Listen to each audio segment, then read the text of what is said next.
All right, so this is Jessica Schuster with the Comptroller's office. What is your title there? I'm the Associate Deputy Comptroller, Chief of Staff. And you do FOILs, right? I am the FOIL officer, okay. Correct. So a couple weeks ago, thank you, sir. Couple weeks ago, I requested by FOIL the draft report of the independent audit on Mickey Kearns to see if there was more evidence of crimes or anything like that. Well, I think your FOIL request was emails that were corresponded between, there were 4 individuals in our office, only 3 of whom corresponded with Weaver. Right. So as part of that email conversation, there was one attachment which included a draft report that had auditors' comments. That attachment, I released all of the work papers, I released all of the, I think even the meeting notices I gave you, which were probably not anything you were really looking for.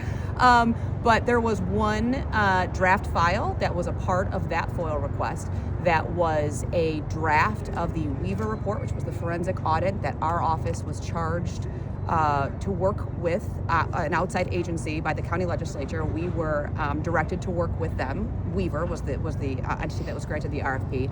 And as part of that process, we provided some auditors' comments. So the draft was released. However, the auditor's comments were redacted pursuant to FOIL. My understanding is it was someone in the Comptroller's office comments. That's what I was... Correct, right. So our office... So not really the auditor's comments. Well, no, so actually, our office was directed as part of the legislative resolution to work with the auditors. So technically, we are considered part of the auditors, and the clerk's office would have been the auditees. We weren't subject to the audit. We weren't part and party, other than we were being helpful and working with Weaver.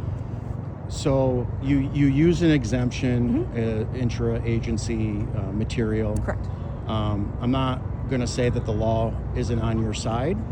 Right, and I only used the exemption for the comments. So I released the draft. The only thing I redacted were the pencil comments that were made as part of the deliberative process between our office and Weaver, and released the rest of the draft in full.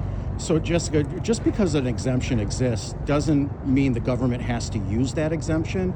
And by using the exemption in something that is a bit controversial, you realize that raises suspicion and eyebrows. If there's nothing there, why redact it? Sure. So, I take that role in particular very seriously, probably more seriously than some would appreciate me taking. I actually received counsel from other attorneys that I didn't have to release the draft at all. And I felt like that was inaccurate because the release of the draft, everything in the draft was factual information. So the only thing that was redacted was suggestive comments. And I think the reason that I felt strongly about upholding that exemption was because in our office, we also have auditors. And there have been some high-profile audits that our office has done, and I know it sounds maybe a little contrived, but those individuals also deserve some level of confidentiality, and they have to feel comfortable doing their work. So for me, it's always, and sometimes it's hard, it's always a measure between disclosing fully to the public everything that happens. Our office is very transparent. We try our best to respond quickly and efficiently. You remember me giving you my emails before you even FOILed them. I said, here's all mine, I can get everybody else's. But at the end of the day, I'm also responsible for the 8 individuals who work on my audit staff. So I do need them to feel protected. Like if they are to make comments that they wouldn't want to be public because they are part of the deliberative process, that I'm gonna uphold their rights as auditors. And I think it's important that they feel able to openly communicate. So I know you don't agree, and we have a FOIL appeals officer. You're more than welcome to file that appeal, and he can take it up and give you his determination. But unfortunately, that was mine, and I've been consistent because I received another FOIL, and I gave them the same answer that I gave Kearns, right?